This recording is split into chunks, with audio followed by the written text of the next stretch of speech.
Farm for Profit Podcast. Take a listen, have a blast. Farm for Profit Podcast. Learn about farming while having a laugh. Farm for Profit Podcast. And listeners, welcome back to the Farm for Profit Podcast. You got Tanner and Corey here, and we're about to go hog wild. Oh, you've been thinking about that one for a while. On this episode.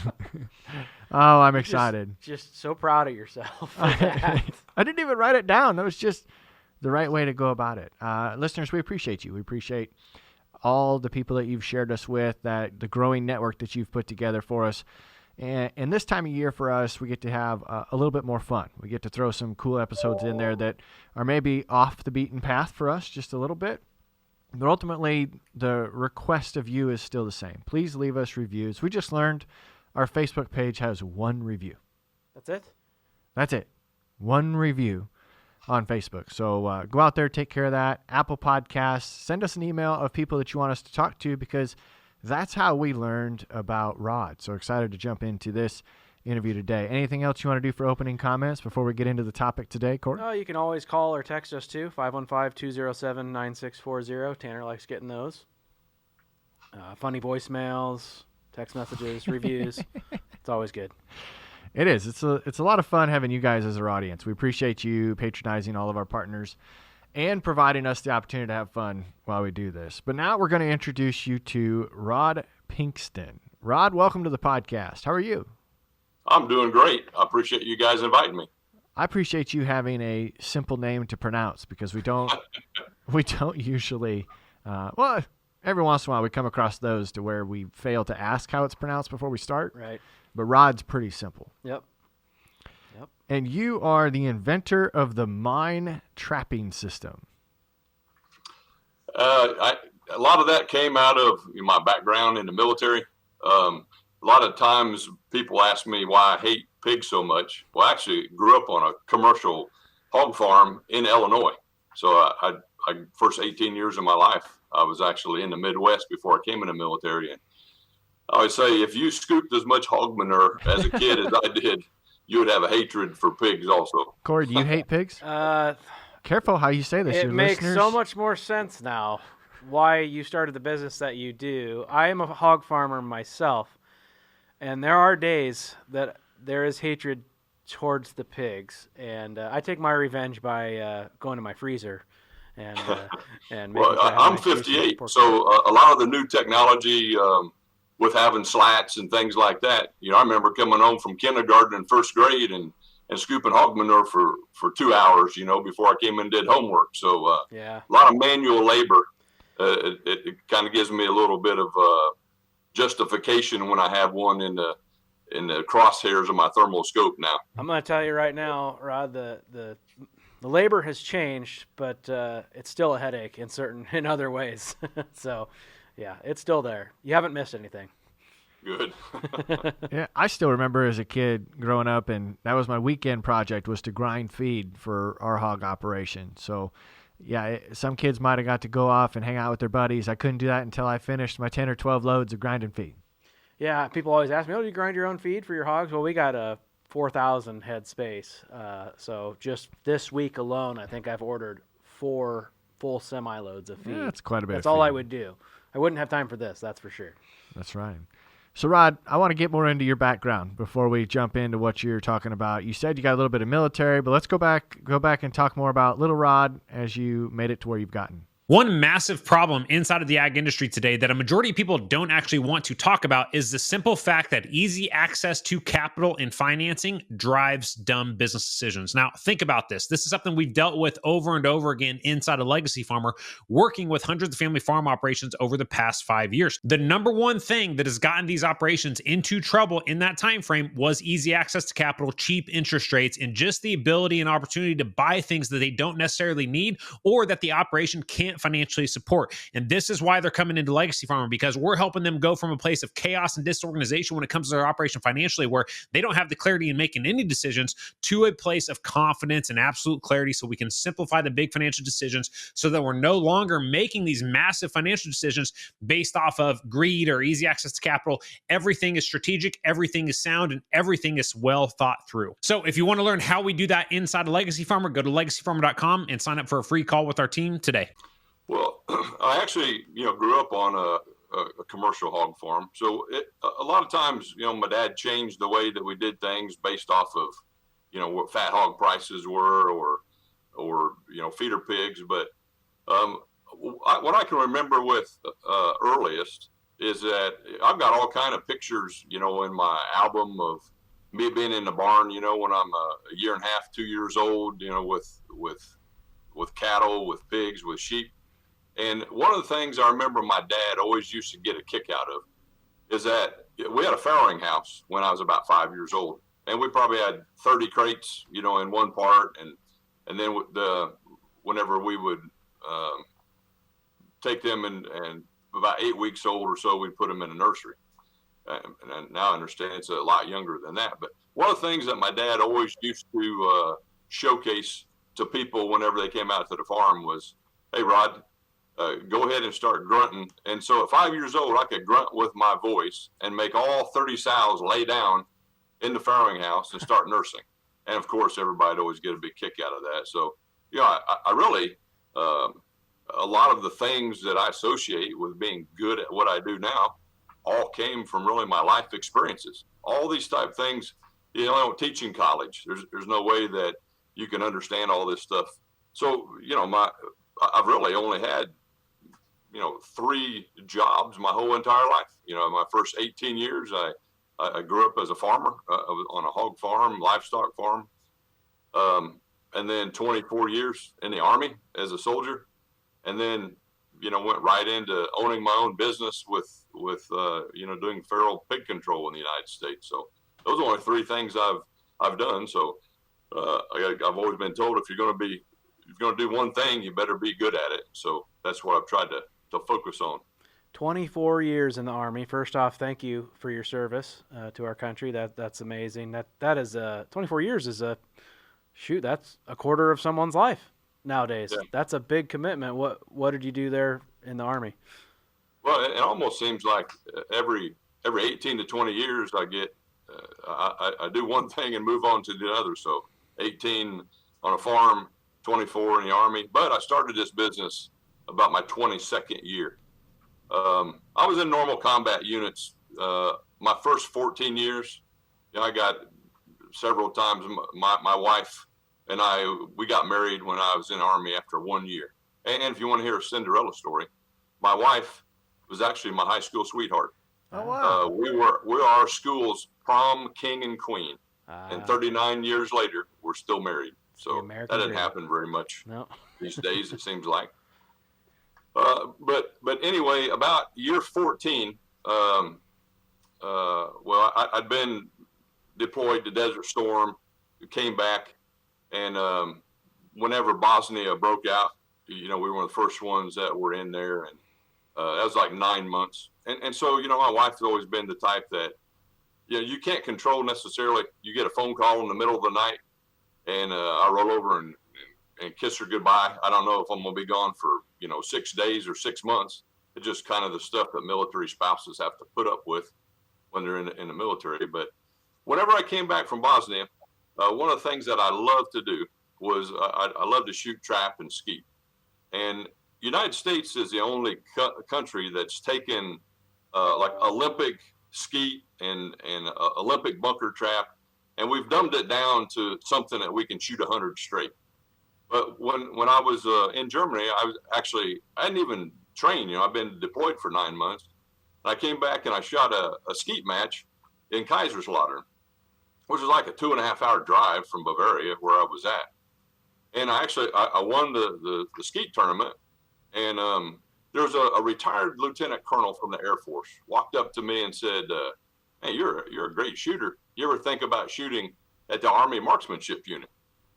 And I said, what is that? Where are they? Somewhere in Europe? And he said, no, they're in the United States at Fort Benning. And he handed me a magazine. It was a soldier's magazine. And on the cover was the 1997 Male Athlete of the Year. And it was a Sergeant First Class Todd Graves. He was a skeet shooter at the Olympic shooting team there at Fort Benning at the Army Marksmanship Unit. And in the back, at the end of that article, had the list of the public affairs person. And I thought, well, what the heck? I'm just going to send them my resume. And about 2 months later, they came back, paid for a ticket for me to come back from Germany. I shot at Fort Benning for a couple of weeks.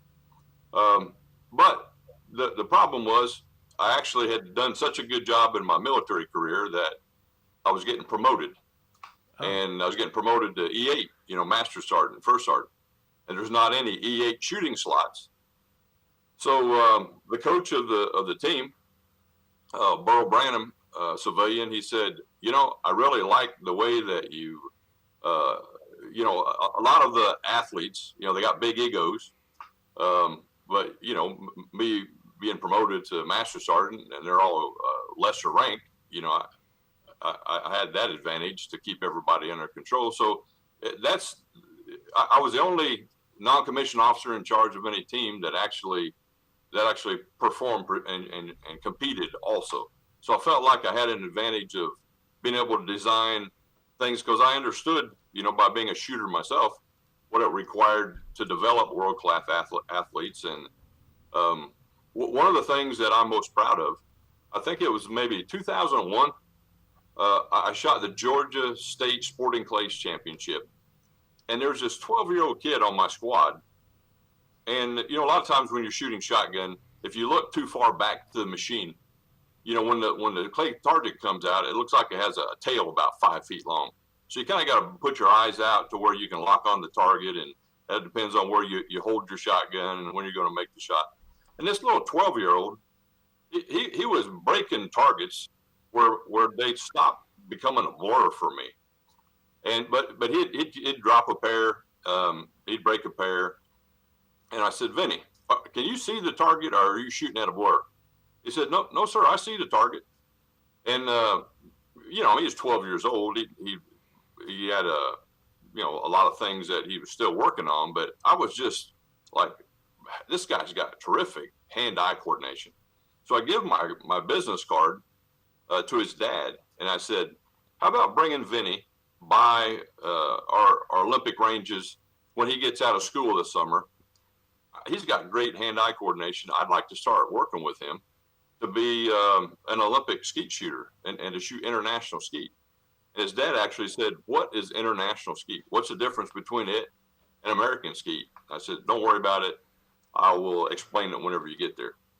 Long story short, we started working with him probably for 5 summers and got him introduced to international skeet. And I said, look, whenever you graduate from high school, you're doing well enough that I want to give you a letter so that you can come directly to the Army Marksmanship Unit as soon as you graduate from basic training from infantry. If you can graduate from basic training and advanced individual training, you'll be able to stay here at the Army Marksmanship Unit for the next 4 years that you're in the Army. Long story short, at 18, he did that. At 19, they're putting an Olympic gold medal around his neck in Beijing, China. And if you followed the past Olympics that just took place in Paris, that young man won his 4th Olympic gold medal. I don't think anybody in the world has ever won 4 Olympic gold medals in Olympic skeet. So I'm as proud of him as I am of my own son. That's impressive. Now, did you get to shoot Olympics? No, I shot in the States. I competed at the national championships. But, my main job was to take care of the Olympic shooting team. So, I had the shotgun team. So, a lot of times people think like with the Olympics that, each country just automatically gets to go to the Olympics. That's not true. You actually have to earn the Olympic quota slots. So being competitive, at the nationals allowed you then to be selected to go and participate in the United States at a World Cup or the World Championships. because, the Olympic shooting, that only happens once every 4 years. It's really easier to win an Olympic medal than it is a world championship, because there are more people that go to world championships. But anyway, when I got to the Army Marksmanship Unit in 1999, again, walking in, first time that full bird colonel had ever promoted somebody to E8, to first sergeant. And he said, and a nickname for, first sergeants, master sergeants in the military is Top. And the colonel said, all right, Top, what's your goal for being here? And I said, sir, what is the most Olympic medals the United States has ever won in the history of Olympic shooting? And he said, well, in 1996, we had the Olympics here in Atlanta, Georgia. And because we were the host country, we had more Olympic quota slots. And because of that, we actually won 3 Olympic medals. So I said, well, my goal before we retire is to win 4. And he laughed and he said, how are you going to do that? And I said, I don't know, sir. I've only been here for 24 hours, but as soon as I figure it out, I'll let you know. And so in 2008 in Beijing, we won a total of 4 Olympic medals. 2 of them came from, the National Olympic team out in Fort Carson, Colorado, and then 2 came from us. But it's like, whenever you're on the national team, you all train together. The guys out at the National Training Center are always training with us and vice versa. So, but one of my guys actually was 1 target away from winning a bronze. So we should have won 5. Oh, wow. But 4, we still we made history. And I thought, you know what? I'm going to retire at the top of my game. I had 24 years in, and I was making more money in my business part-time than was full-time as a first sergeant. So it wasn't too difficult to do the math and go ahead and move from being a soldier to a business owner. All right, let's talk about the business, because that's the exciting catchphrase I had at the beginning about going hog wild. Tell us about the business. Well, the thing that I observed is that, most people, they want to treat a feral pig like it's a deer, like it's a native species. And I'm a very engineer brain person, and I try and, I look at what's the solution to the problem? Just like at the marksmanship unit, what's the reason why we didn't have more Olympians, before? And it's the way we trained, and so there's like everything's an algorithm to be able to figure out what that algorithm is to be successful. So I looked at, what do most people do for the pig problem? I'd have a farmer that would contact me and say, the pigs are tearing up my peanut field or my cornfield. Like, yeah, but what are you doing? You got a 4x8 box trap sitting next to your cornfield baited with corn. What's the motivation of a pig to go into a 4x8 or 5x10 contraption when they got 200 acres of corn here? Right. That doesn't make any sense. But then, one reason I loved my military career, we dominated on the battlefield because of our technological advantage. And I thought, what if I could use that technological advantage that we use, in combat and apply that to feral pigs? So again, as a first sergeant, I'm able to go over to the Combat Development Center and throw down my business card and say, hey, I want to sign out the latest thermal scopes that we're using for combat. And if I can work with PEO soldier and take that scope and go out into the field and actually shoot some hot targets and bring that video back, I think we can make our scopes better, and so, you don't get that chance to do that, on human beings, not when you're developing something. So that's really where I started. Farmers saying I have a pig problem, me being able to have access to equipment that the normal civilian didn't have, and would go out and then that created another problem, is that now I'm showing pictures of one person going out and removing 25 to 30 pigs at a time. And so, there's a lot of people out there that like to pursue a pig with a dog, like to pursue it for sport, recreational. And so, what you're doing is poaching. Like, let me educate you to what the Department of Natural Resources thinks about a feral pig. There is no bag limit. there is no hunting season. You can remove as many pigs as you want to. And by me going out and killing 1,000 pigs in a year is exactly what Department of Natural Resource wants us to do as hunters. But I just saw a big pushback from the hunting community about removing all of the pigs on a farm. You know, but most hunting mentality is, I want to shoot as much as I can eat. Mm-hmm. And I think of a pig the same way that Orkin and Terminex thinks of a rat, a cockroach, and a termite. The definition of success is to remove all of the rats or cockroaches or termites from a residential or a commercial property. And that's the way I automatically thought of it. Pigs don't belong here. You know, the species that I shot in Poland and Czechoslovakia and Germany when I was stationed overseas, now that's a purebred, you know, European boar. That's a native species. They belong there. They only have one litter a year. The problem that we have that's self-inflicted by humans here in the United States is that we've taken, you know, these sows that we've bred for high performance and being able to raise 12, 14, 16 pigs and have farrowing crates where we can move them around and have maximum litters.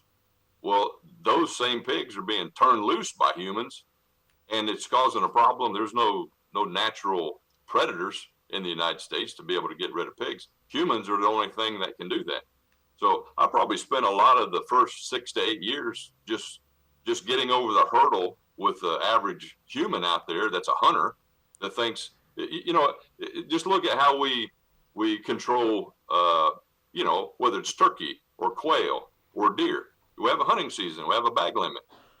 But when a pig reaches sexual maturity at 6 to 8 months old, can have its first litter before it's a year old, and can drop 5 litters in 2 years, you can't control that animal the same way that you control a white-tailed deer, right, that has 1 or 2 fawns a year. Yeah. The mathematics doesn't work out. So we have to find a higher volume approach in solving this problem. Rod, we obviously have a lot of farmers as our listeners. Can you go into the scope of what these pigs mean to the agriculture community and what kind of damage that they're doing? I don't know of any farmer in any state, and we operate pretty much in all 50 states. I've never met a farmer that enjoys having pigs on his property. The amount of crop damage that they do is just, it's horrific, especially when you got corn at you know, $30 a bag. But a pig's sense of smell is so good that when that farmer puts that planter in the ground, that at night there'll be a perfect nose print exactly down the row where the planter went. As many pigs as there are, they'll just be in parallel, going straight down the row, picking up every kernel of corn that went into the ground. Same thing with peanuts. And so in just a couple of nights, a sounder of 25 or 30 pigs can destroy, you know, a 100-acre cornfield. And that, if you can't get the corn to grow, you're not going to get, you know, 200 bushels an acre to go into the bin at the end of the year. So it's a tremendous amount of economic damage that feral pigs are causing to farmers across the United States. I imagine that they're doing some damage even if the crop does get up and going and creates a crop. They're probably getting some of that crop too, right? Exactly. And that's the hardest time, especially with corn. And a pig doesn't necessarily, you know, they might knock down, you know, 25 stalks. And so when that stalk is on the ground at night, you know, they might eat a few rows off the cob, but I haven't seen a combine yet that can pick up the corn off the ground. The pigs knock over all those stalks, and they're smart enough that they don't just do it along the outside edge. They'll go in there 15 or 20 rows where they are not being seen, and they'll knock down spots that's 5 and 10 and 15 acres. Unless you had a drone or looking at it from above, it doesn't look like there's any damage at all. And that farmer's just, I've been in a combine, and you'll see, you know, with their harvest equipment, it'll go from 210 bushels an acre to 0, you know, for 100 yards. and that's costing them a ton of money. Yeah, the zeros really bring down the average pretty quick. Exactly. Yeah.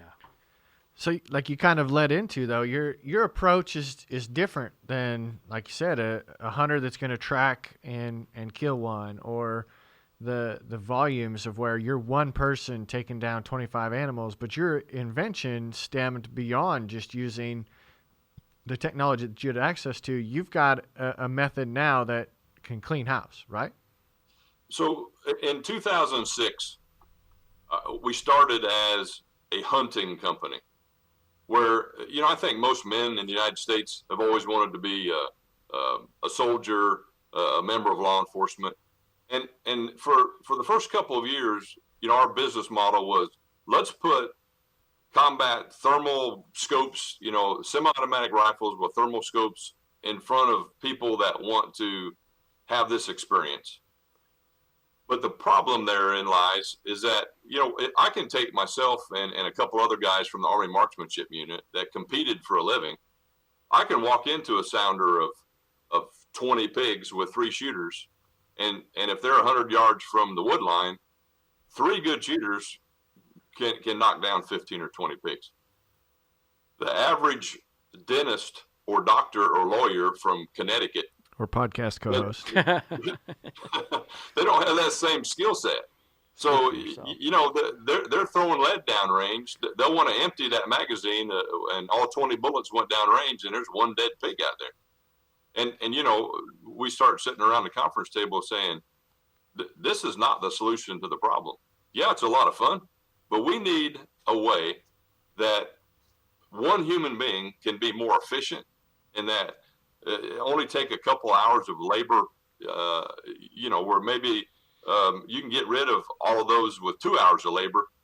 And so, I sit around and look at my nieces and nephews operating an iPhone, and I just got the idea of, if we could actually watch the traps with an iPhone and be able to control whenever the gates fall and ensure that we get the whole entire sounder.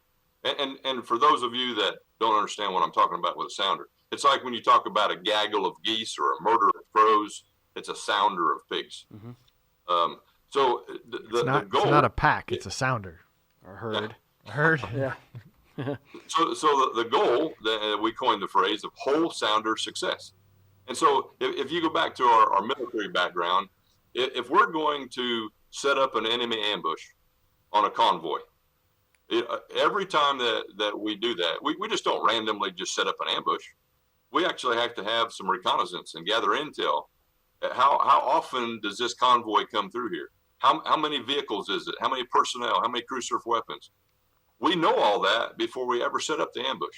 And the goal is always to kill or capture everybody in that convoy, because you don't want anybody to get away and go back to their chain of command and let their chain of command know what just happened. It's the same exact thing for pigs. Pigs are the 4th most intelligent animal on the planet.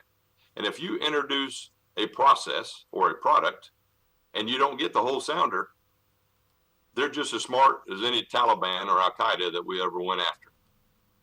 And a lot of times I tell people, my guys as retired soldiers, we just went from a 2-legged enemy to a 4-legged invasive species when we retired. Same mindset, same strategic precision. But if you do not capture that whole entire sounder, you've educated them to the product and the process. And you miss a pig with a trap, you're never going to trap them again. They're that smart. They are very smart. So Smarter than you. Right. So some people might be watching this on YouTube or something like that, but for the most part, it's more of a radio show. It's not visual. Describe the trap that you created.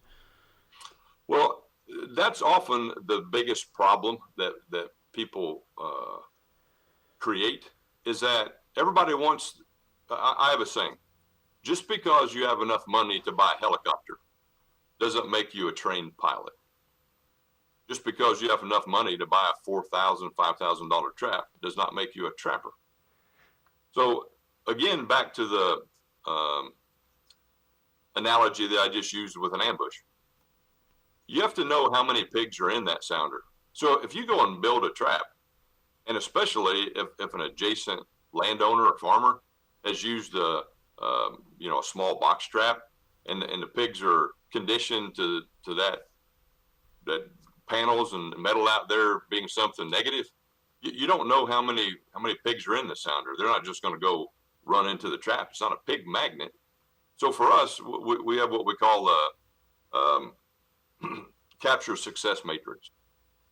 Our first step is that we actually want to condition the pigs to the bait site. And if you're driving out there every day and just pouring bait, you're not giving the pigs a pattern to follow. Now, I've seen farmers do that, but why do you want to waste fuel, time, and labor every day taking out, half a bucket of corn 10, 15 miles away when we have technology of an automatic feeder that disperses the exact same amount of corn at the exact time of day? And again, with pigs being the fourth most intelligent animal, they understand that whenever that feeder spins, the quicker they get there, the more food that they get to eat.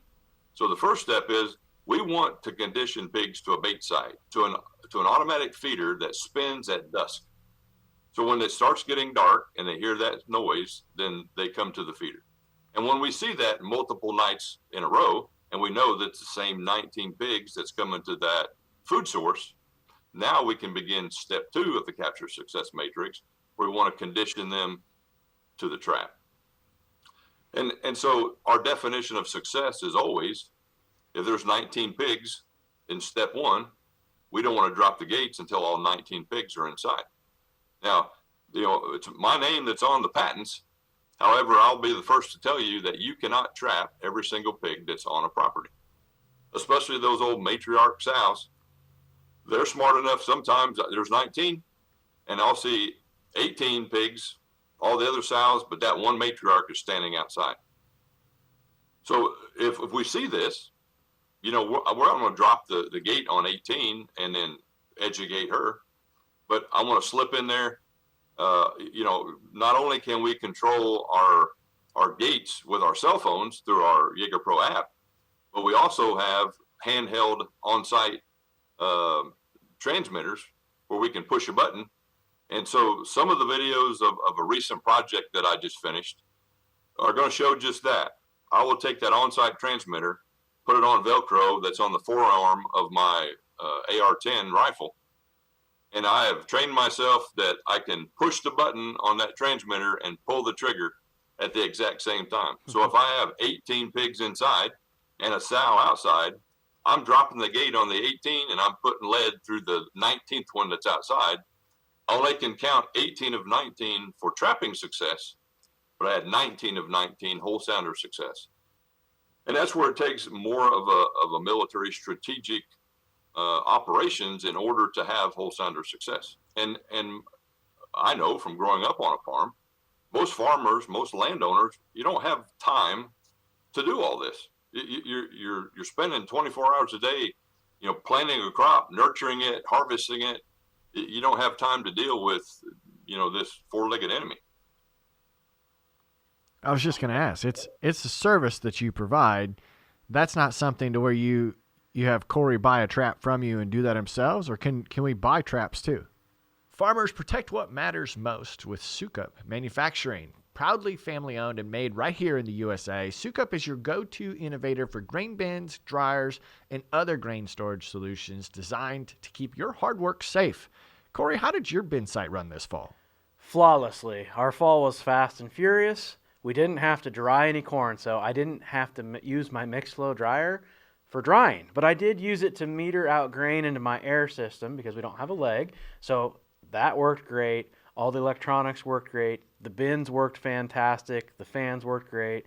And we're getting ready to actually haul some out to core our bins and use our drag system from Sukup. Hey, there you go. With Sukup's unmatched quality and support, you get peace of mind just like Corey to make sure your grain stays protected. Sukup leads the way with reliability and performance. Visit sukup.com today.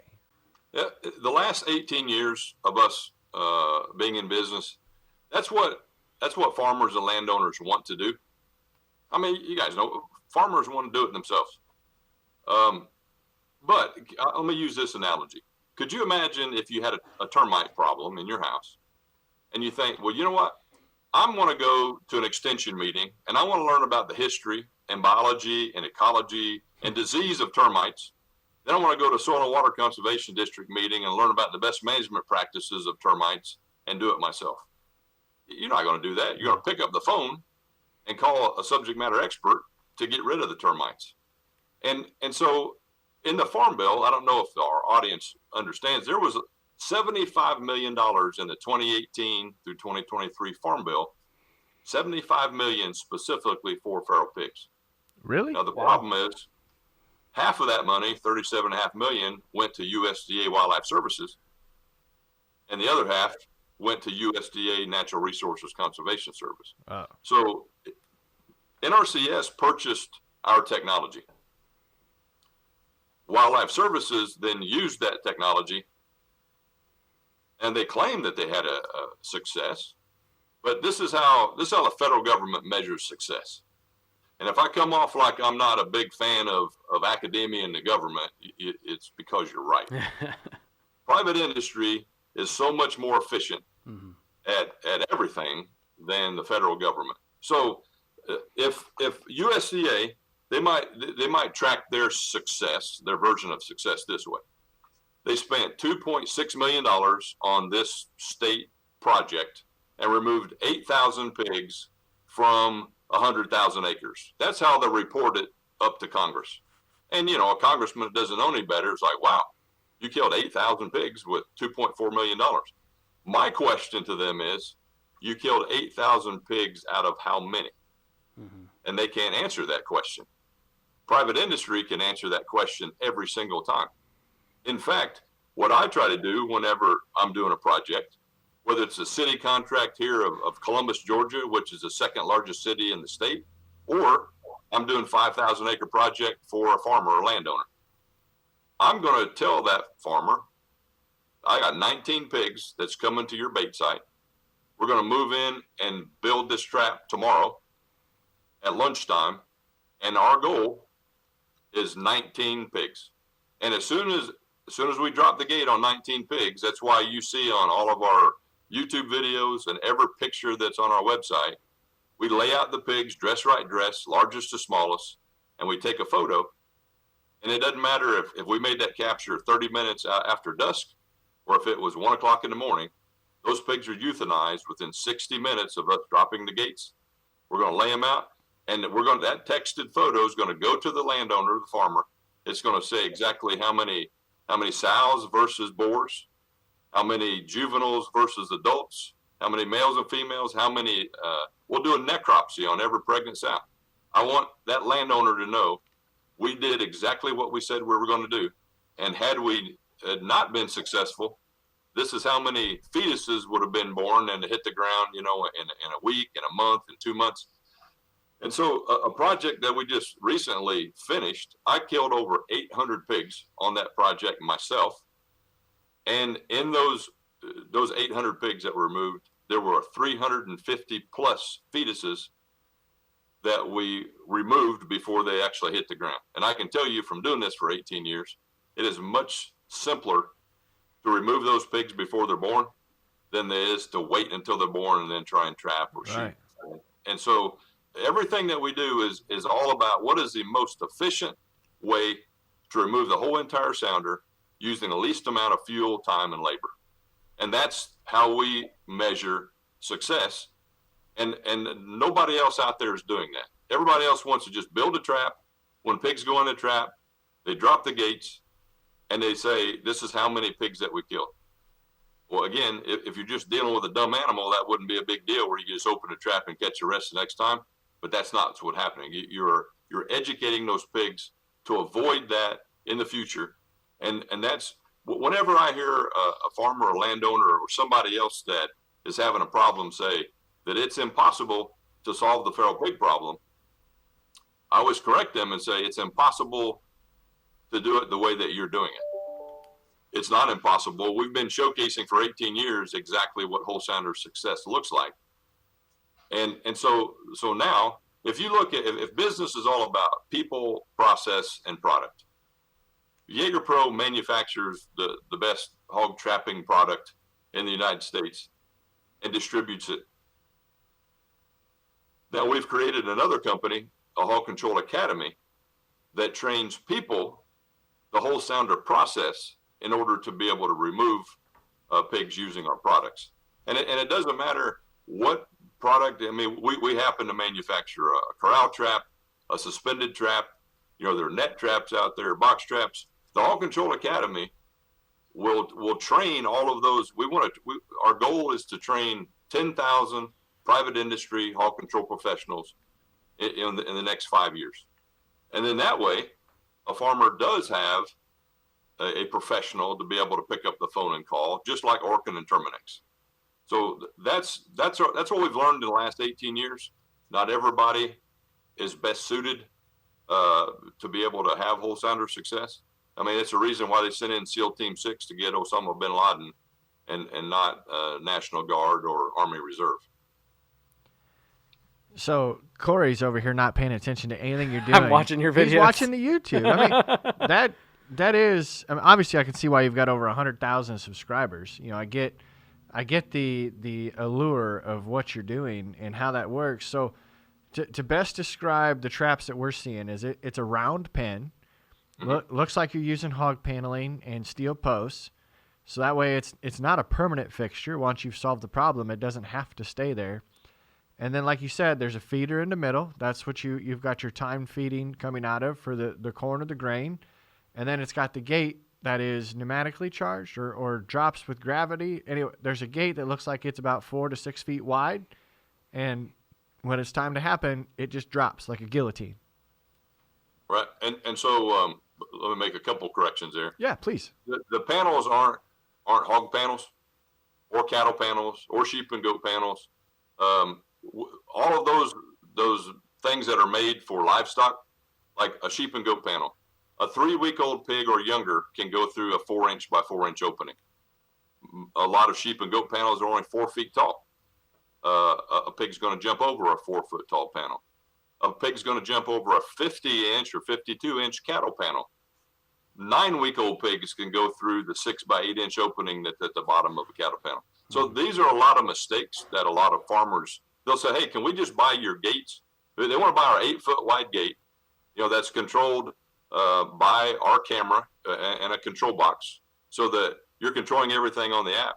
And a lot of times, sure, but what are you going to use there, Mr. Farmer, on when you put our gate on a cattle panel or a sheep and goat panel? They drop the gate on 19 pigs. But when they come out there to euthanize the pigs the next morning, the pigs have jumped out or gone through the panels, right, and they got 4 left instead of 19. Well, now you just educated them. So, we all know how frugal farmers are. I know that. I grew up on a pig farm, and it's almost I do a lot of presentations right after our University of Georgia weed scientist, Dr. Culpepper. And we kid each other all the time. We're both employed because a lot of times farmers cut corners and don't utilize best management practices. That's fair. It's the same reason that pig weed survives out there, because we didn't use the best management practices and when we implemented it. And so I'm not surprised. The same thing happens, whenever we do trapping operations or shooting operations. And so that's why I'm on a mission to be able to create the professionals out there. And so now the goal is not to just have a person on a farm. You can do a good job of getting rid of all the pigs on one 3,000, 5,000 acre farm. That's a temporary solution. That's a Band-Aid. We need to remove the pigs around the 50,000 acres around that 5,000 acre farm. It's no different than, let's say we got an apartment complex that has 100 apartments in it, and there's a termite problem, but you have access to apartment 3B. You can't go into apartment 3B and get rid of the termites in the whole entire apartment complex. We need to get rid of all the pigs in the Soil and Water Conservation District in the whole entire county. That's what's missing right now, is everybody's thinking small. And I don't know anybody besides, our company and the research that we've put out that showcased anything other than, here's a trap and we caught some pigs. We're able to go into a property and showcase, hey, we removed, 80 different sounders off of this property. And these are how many pigs was each individual sounder. And these are the ones that we trapped, and these are the ones that had to be shot. We got it down to and I think this comes from, like in the military, when you get done with that enemy ambush, after every single mission, you come back to the Tactical Operations Center and you have an after action review. We want to learn everything that happened on that previous mission. What is it that we can do better tomorrow night on the next mission? And that's the exact same way that we operate here. What did we learn from that last capture that we can change and regulate and fix to even have a better success? And so now this last project that I did, that removed over 800 pigs, we actually utilize multiple different types of traps. And even like our corral trap, we use 2 different type of processes. I want to measure the success of products and the process. So, for example, the way that a lot of people like to use, it's not the way we designed it, but it's easy. Somebody wants to take our trap, go put it around an automatic feeder, just let the feeder spin every day, and whatever pigs go inside it, well, that's success to them. All right, but that's a process. So I measured that process versus what I explained earlier. Let's just put the feeders out. Let's let the pigs come to the feeders. Let's take the time to analyze exactly how many pigs are there over multiple nights. So now we have a definition of success or failure. Then we move a mobile trap in around the feeder and have whole sounder success. So doing it that way, I had a 97.18% success on a project to remove 800 pigs.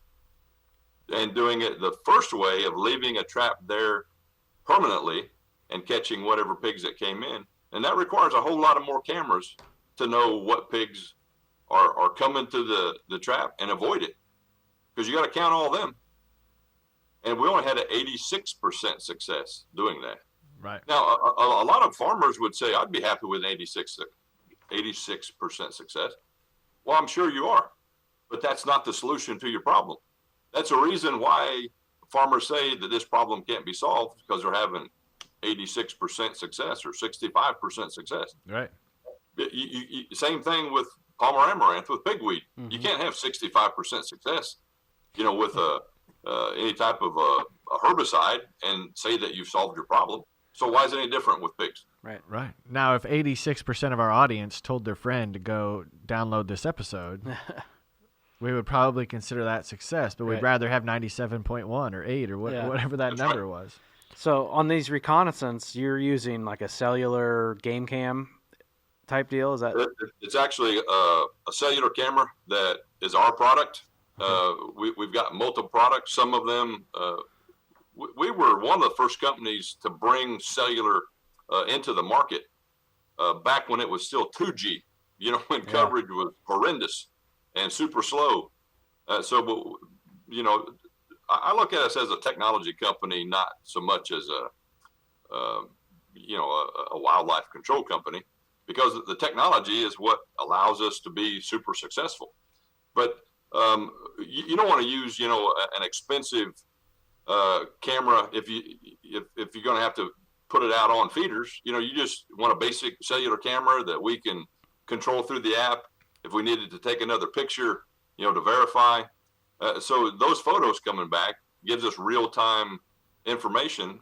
Like, of all my employees, I got over 50 cameras on my phone of bait sites or trap sites in 3 different states right now. Before I get out of bed every morning, I can take 5 minutes, go through my app, and see exactly how many pigs fed, and know, hey, these pigs have been feeding there for 3 or 4 nights. So as employees, why are you not getting a trap out there? And you can show me a picture of 14 pigs, but I know there was 19 in that sounder. So I'm able, I've been a leader for 42 years now, 24 years in the military and 18 years in this business. How can you manage something that you don't measure? And I can't be out there on every one of those, but my technology can. So I can hold my employees accountable for their success or failure And so everybody knows our definition of success is whole sounder success. And so I already know what that is. And it's part of our SOP to take that photo, to push it to whomever it is. Like here in Columbus, we get phone calls from animal control. It might be a university that their campus is getting torn up. It might be the golf course. It might be the military installation. But we've had a 100% success in the last 8 years of every single phone call that's came into animal control. We've been able to do just what we've talked about. We put the feeder out. We document exactly how many pigs there are, build a trap. Sometimes it's not the first night. Sometimes it takes 2 nights before those smart adults step inside. But the bottom line is 100% success. And I don't know that anybody else in the United States has ever had that type of a track record. And you wouldn't think it would be that difficult to have that set as a standard. But part of what we had to do as the Hog Control Academy, it took 10 years to write the best management practices training manual. We've had that then approved through the National Wildlife Control Operators Association, so that now our methodology of whether it's thermal shooting, trapping, whatever it is, we've got chapters in there about aerial gunning and toxicants, whenever toxicants are ever approved. Now, I want to look at it, is it more cost effective to trap than toxicants? Those are things that, sometimes whenever you're the only private industry person that's at a government and academic event, with International Wild Pig Conference or a Wildlife Damage Management Conference, to have a 24-year military career and used to operating at a high level, sometimes government agencies don't appreciate the tactical guy poking them in the chest politely and saying, hey, what we're doing here is not efficient, but somebody's got to do it. So I enjoy being the tip of the spear on that. Well, one other thing I noticed too, you were mentioning your employees being able to keep and hold them accountable. You hire a lot of retired military. That's something that I take a lot of pride in. I mean, what we're doing is so tactical and precise. And whenever you hire retired military people, the culture of our company is that. The discipline of what somebody has done for 20 plus years in the military, I can't teach that to, a 19-year-old who's never been in the military. And so it's just important to me that this is just an extension of what we did in the military. And quite honestly, I love giving retired soldiers a purpose. A lot of times, and I went through it myself, you've been on all these deployments your whole entire career, you've operated at a high level, and then they hand you your retirement papers after 20, 24, 26 years and say, thank you, we appreciate what you've done for our country, but your services are no longer needed here. I need that skill set and what we're doing with feral pigs. Mm-hmm. So if I can take that skill set and give these retired soldiers a purpose, same thing that we did, now we're just changed uniforms and we're still serving farmers and landowners. That makes me feel good. That is exactly why we're successful, than to try and look what Wildlife Services does. They take a 22-year-old who's been going to college for 4 years to learn how to be a conservationist. I don't want a conservationist. I want somebody who knows how to get rid of everything, not conserve it. So even after somebody's gone to school for 4 years to be a wildlife biologist, now you got to train them to be a hog control expert. I can take a guy that's been infantry or armor and bring them in here, and in less than 6 months, teach them the biology, ecology of a pig, and have them being a hog control perfectionist in less than 6 months. And maybe that challenges academia and government a little bit. But this is what I believe. I don't think that the federal government, Wildlife Services, needs to cover down on private lands. I think private industry should cover down on private lands. And then that way, if I could wave my magic wand, private industry covers down on private lands. If you want to have lesser standards, being a state employee or a federal employee, fine. Do that. State employees work on the wildlife management areas in the state parks. Let the USDA guys, Wildlife Services, work on the military installations and what other federal bureaucracy that you've created. You put up with that. But I think farmers and landowners deserve the high volume success that private industry brings.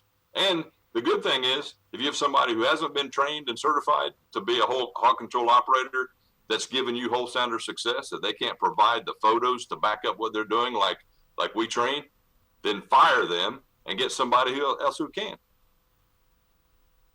It's no different than if Orkin can't get rid of your termites, then you're going to hire Terminex to do it. Yeah. Yeah, and then, if Orkin can't get rid of them, you really don't want to pay them for that. Like, imagine you want to be paid for doing your services, right? Exactly. And the thing that we're doing right now is being able to go into soil and water conservation district meetings and looking at, let's bring in, or what if somebody has that military type background or law enforcement or first responder background? A lot of firemen are good at this.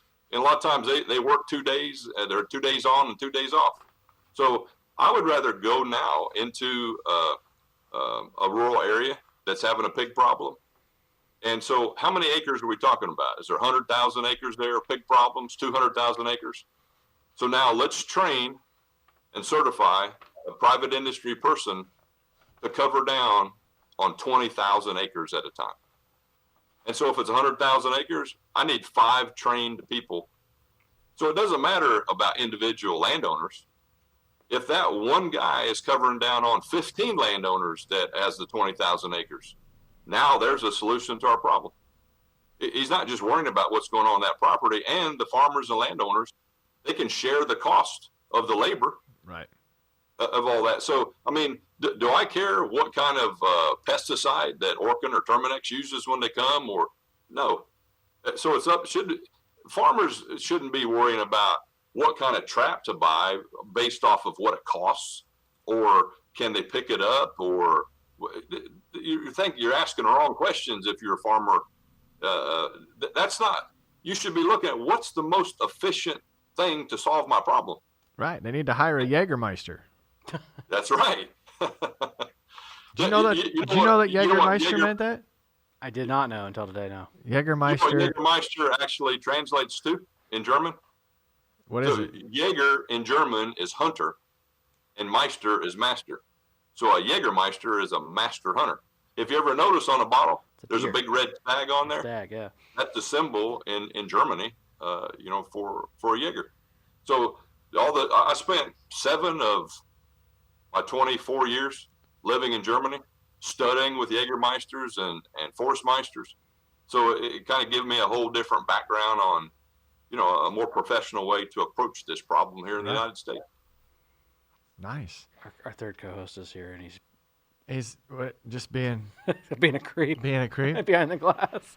All right, Rod. We're approaching. You got more questions? I for have Rod? 4 questions. All I'm right. going to rapid fire them. Since Okay. we're what does MINE mean? Mine is an acronym for manually initiated nuisance elimination. Okay. And then can we ever integrate explosives into this? Because that would be sweet. Well, but that's what we did in the military. But since we retired, they don't let us play with C4 anymore. Dang it. So we have to now control the gate and drop it. All right. So that's the next best thing. Okay. And then, obviously you're shooting a lot of pigs. What do we do with the meat? Is it rendered? Is it used? I know wild pig is good to eat. Fantastic question. That's probably our most asked question. Normally, if we're going to go in, we know we're going to kill 1,000 pigs in the next 3 months. Let's say we got a contract in a soil and water conservation district. We'll get with all the churches in that, 3-4 county area and let the congregation know, you guys can have as many pigs as you want, but then everybody's freezer's full in the first week of the project. And so we normally have a part of our contract, somebody with an excavator, dig us a hole, and everybody's, well, why can't you just donate it? Yeah.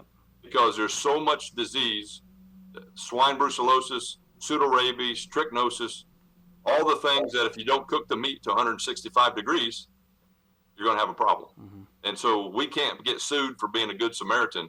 It's not legal to donate dead pigs to a food bank. If you look at the federal regulations, whenever like states like Texas or Louisiana or Oklahoma that allows this, you're having pigs that are trapped. They got to be loaded on a trailer, brought in so that they can be observed at a normal gate is what it says. I said, so you can tell me that pig's got swine brucellosis or pseudorabies by the way it walks? No. But that creates a whole nother problem. If you want an example of what not to do for feral pigs, study Texas. Texas has made every single mistake in the book about what not to do with feral pigs. So anytime you monetize a problem, when they allow you to now take pigs, put them in a trailer, and transport them somewhere, how do you control during the transportation that they didn't get illegally turned loose somewhere else? Mm-hmm. And that's why it's so important for the farmers to be a part of this whole entire process that takes place on their property. They should request to be on every single camera. They should know exactly how many pigs are on there so they can hold their people accountable that they've hired to be able to do that. Because what they do in Texas, and we hear this all the time, they caught those same 19 pigs, but there were 9 of them that weren't above 50 pounds. And they got to be above 50 pounds in order to go to the meat processor. So what do? The guys that are doing this that aren't professionals, they turn the 9 pigs loose to catch it when they're 50 pounds or above and just take the 10 pigs away in a trailer. Every single farm that we go to, that farmer gets a picture of those pigs dead in front of the gate. So there is not any question of whether those pigs get relocated illegally anywhere. I would rather they go into the ground and none of them gets eaten. Yep. It's the same thing that happens to every rat or cockroach or termite that Orkin and Terminex handles also. Yep, that answers that. My last one is, I was going to ask you about body count, but I don't think that's right. What about your snout count? Do you know how many pigs estimated that you've killed in your lifetime? Well, I know that our technology kills between, or traps, 300 to 500,000 pigs a year. Wow. But I know exactly how many pigs I've killed. I'm coming up on 16,000, just myself, in the last 18 years. That's cool.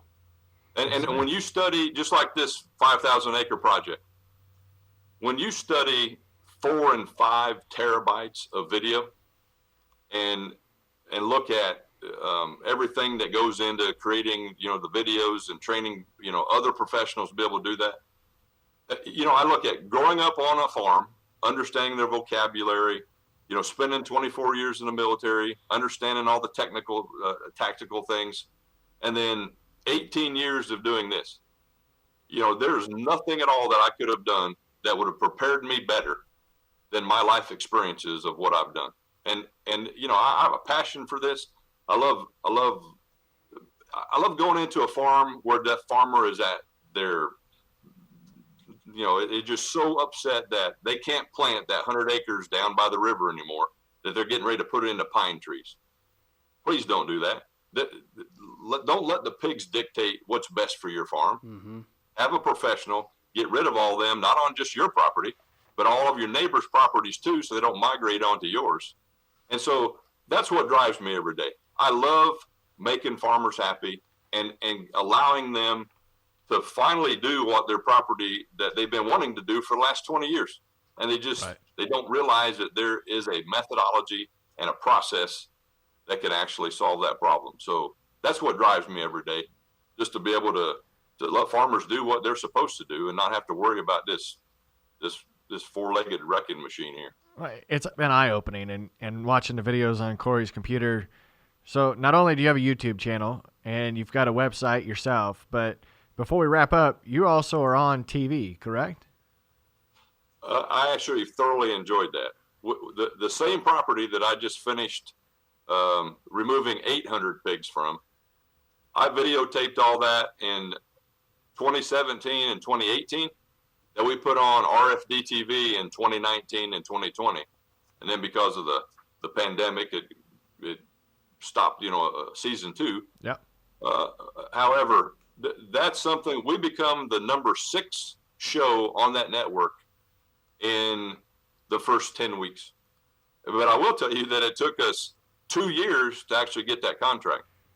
And, Yeah. and it's all about, the mindset, because the people at RFD TV would say, but we're not a hunting channel.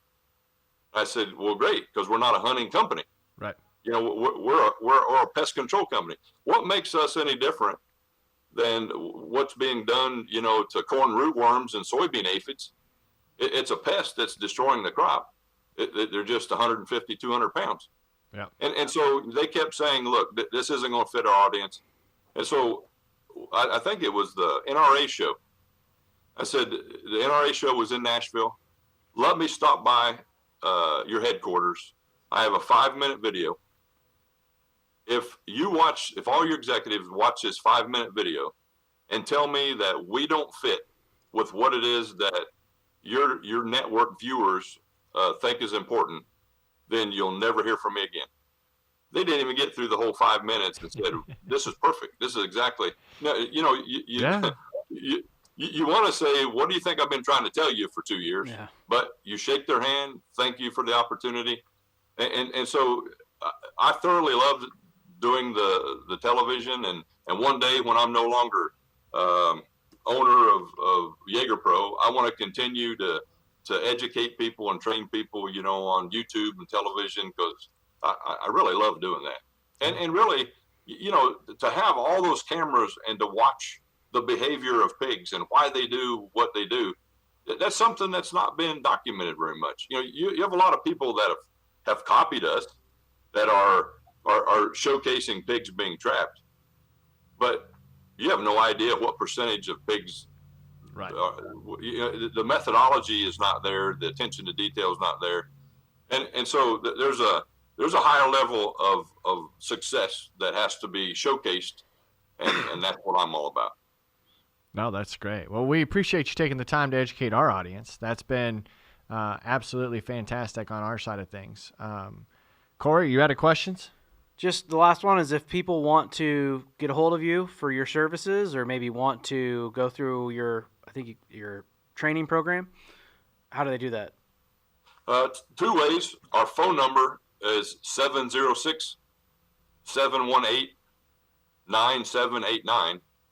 And you can find us on our website is jagerpro.com. And Jager Pro is spelled JAGERPRO. And it's the same thing on YouTube. You go into YouTube and put in Jager Pro.